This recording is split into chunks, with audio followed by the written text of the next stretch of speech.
mungkin dari kabar-kabar burung atau apa nggak tahu, akhirnya mereka pergi ke rumah melihat karya-karya.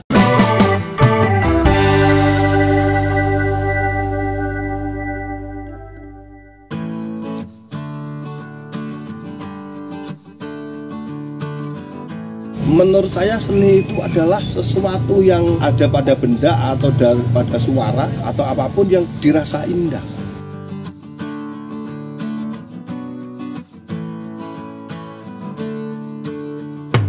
Kalau saya melihat semua orang itu adalah seniman. Semua orang itu punya jiwa seni. Bahkan ketika orang hanya mau telanjang bulat pun dia punya nilai seni. Cara berpakaian, dan potong rambut, memilih kacamata, memilih tas. Dia bukan pekerja seni, tapi dia seniman. Cuman eksisnya di bidang apa? Bisa mesin, bisa pertanian, peternakan, bisa seorang biarawan. Saya tetap menilai semua seniman. Senimannya itu tidak ubahnya seorang rohaniwan yang punya tugas menerjemahkan sesuatu yang belum dilihat indah dengan media kanvas batu atau kayu, tidak hanya secara visual, karena kita harus buka dulu secara pemahaman atau pemikiran untuk melihat sesuatu itu indah.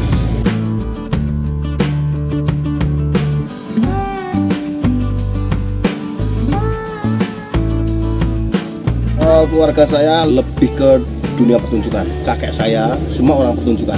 Saya rasakan dari kecil saya selalu membuat sesuatu bentuk, entah dari tanah liat, tela yang masih mentah, atau ranting-ranting. Saya selalu menggunakan apapun itu, tak bentuk menjadi sesuatu yang menyerupai entah hewan, entah manusia atau apa. Sudah menjadi kebiasaan itu.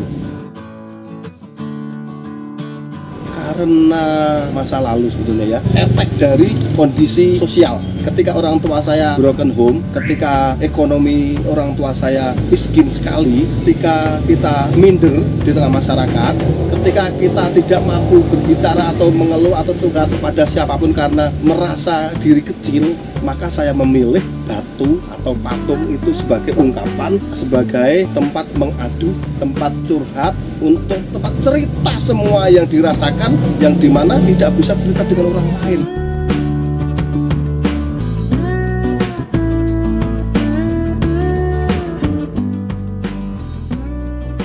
Patung ini kan kristal, jadi ini kan kumpulan-kumpulan dari sebuah peristiwa. Nah, seniman ini kan dengan bahasa simbol, bagaimana ini akan bisa universal, tidak membatasi penontonnya atau penikmatnya. Kalau pesan tulisan pastilah, contohnya di dalam kitab suci ada jadilah kebaikan contohnya, berarti orang suruh menjadi baik. Tapi kalau patung kan mungkin lebih abstrak untuk dibaca, tergantung senimannya. Kalau senimannya cerdas, itu sangat mudah dibaca.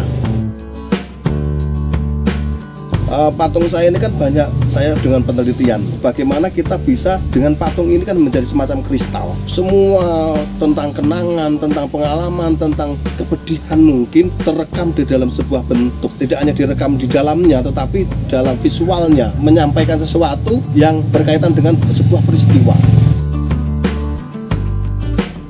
Patung batu memang punya kerawanan tersendiri. Contohnya kalau membuat orang yang baru menunjuk, ini mungkin si seniman akan memilih dari logam atau kayu, karena kalau batu ini kan mudah patah. Maka batu lebih kayak Borobudur, lebih ke pose-pose Buddha. Itu kan pose Buddha kan yang mudra itu kan lebih ke kecil, Amitabha, Dharma Cakra. Tidak ada kan patung-patung Buddha yang tangannya begini. Semakin keras batunya kita harus lembut, mukulnya juga pelan, karena kalau kita keras kita mantul. Semacam manusia toh, kalau sama orang keras kita harus lembut kan gitu. Batu juga diperlakukan sama. Yang lebih lucu lagi, ada batu yang semacam seakan-akan dipersiapkan.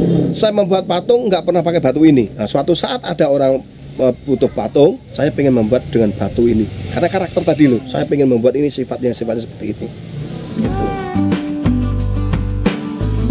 Jadi bagaimana mengartikan contohnya tadi saya berbicara tentang kemerdekaan. Kalau logam bisa orang melepas rantai, merdeka gitu ya. Tapi si seniman kan ngomong merdeka tidak harus dengan pose yang semacam itu. Contohnya kemerdekaan itu diartikan adalah sebuah kelahiran yang kembali. Kan bisa dibuatkan ayam menetas, kan tidak bahaya karena posisinya cuma telur berpecah terus ada ayam muncul. Ini kan bisa diartikan tentang kemerdekaan. Tetapi ada orang yang menuntut, contohnya ada orang yang pesan dengan batu tapi dengan pose yang tertentu, dengan tangan yang keluar apa. Nah, kita akali. Contohnya tangan begini, belakangnya ada pohon atau ada sesuatu. Kan bisa tetap ngomong merdeka, tangan tetap begini tetapi tidak rawan.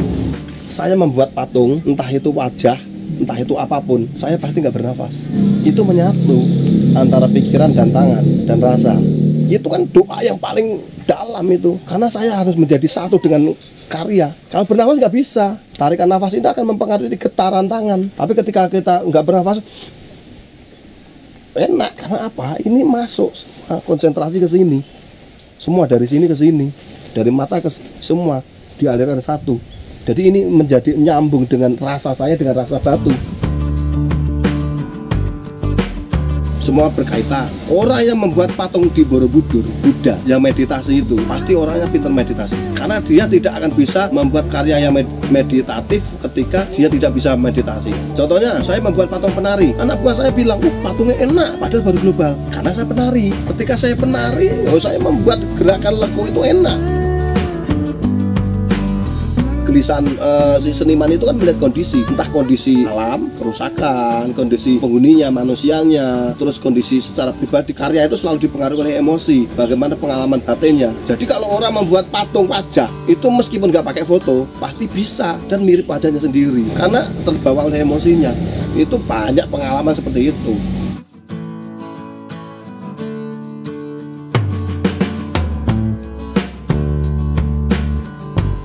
Kalau yang karya saya sendiri itu pasti fine art, yang memang saya tidak disuruh, tidak pesanan. Ada beberapa karya. Contohnya ini, tidak ada orang pesan. Ini judulnya Ibu Bumi. Ibu Bumi itu penghasil sandang dan pangan. Maka di sini ada visualnya, ada apel dan ada kebaya. Kebaya itu simbol sandang dan apel simbol pangan. Kami itu yang penting kan justru bagaimana mengekspresikan itu. Kalau ada orang yang tahu tentang karya, dia pasti mengambil karya saya itu. Karena apa? Dia tahu peristiwanya.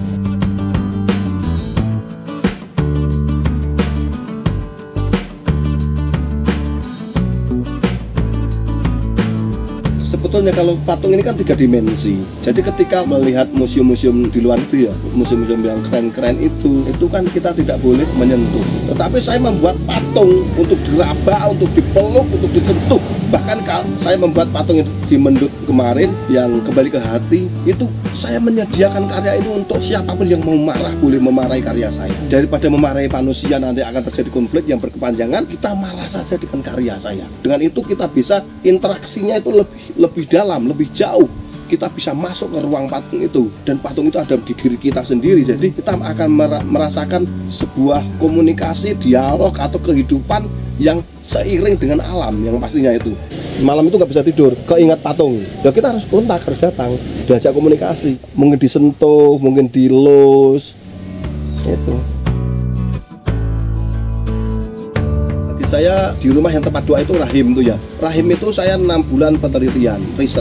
Saya wawancara ke kiai, saya wawancara ke suster, ke pastor, bante, biksu, seorang umum, ibu-ibu. Rahim itu apa? Dengan banyak jawaban, ternyata rahim itu saya menggambarkan sosok wanita. Bukan gambar kelamin, bukan tingkah yoni, tapi sosok kontur wanita yang baru berdoa dan legok ke dalam, menjadi ruang.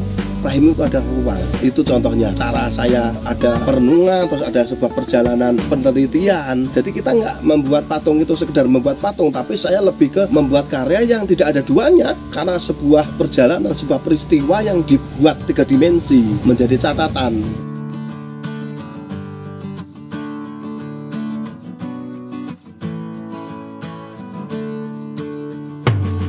Saya kan punya temen namanya Elizabeth Inandiak. Dia seorang penulis dari Perancis, aktivis lingkungan. Dia lama sama Mbak Marijan, dia juga di Aceh. Terus dia juga dekat dengan saya, dekat dengan Aramayani, yang lebih kami juga aktivis tentang lingkungan. Mungkin dari kabar-kabar burung atau apa nggak tahu, akhirnya mereka pergi ke rumah melihat karya-karya.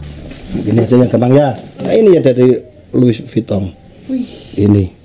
Bahkan beliau mengagumi salah satu karya saya yang judulnya Rekonstruksi. Ini kan dengkul, ini pantat. Iya, itu dengkul. Ini mata, ini garis. Kemauan manusia itu kan selalu tidak puas. Ini kan emosi saya, marah kayak gitu. Kalau kamu hanya ingin mengekspos sesuatu tentang seksual, megang susu istri kamu bilang lembek, udah ganti pantat. Kalau pantat kurang keras, ganti dengkul kan itu. Kan marah saya sebetulnya. Dengan karya ini kan ungkapan marah saya, kecewa dengan perilaku manusia yang hanya eksploitasi tubuh saja, bukan melihat keindahannya. Saya cuma melihat dia sangat senang dengan karya saya, dan sekian waktu dia pulang, bahkan dia mengatakan nanti kalau pameran buka saya diundang, minta diundang. Menurut saya dia sangat tertarik dengan karya saya.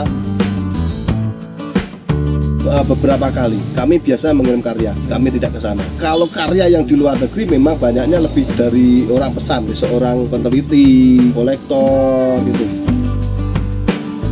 Saya belum pernah pameran tunggal. 2006 itu rencana pameran tunggal mau ngumpulin karya sampai 2010, tapi habis karena ada acara gempa, gunung meletus, dan kami aktivis untuk sosial juga. Karya-karya saya jual untuk membantu mereka yang membutuhkan. Karena bagi saya itu lebih penting daripada sekedar pameran tunggal. Karena itu tentang kehidupan. Kehidupan itu lebih estetis daripada sebuah karya seni saja.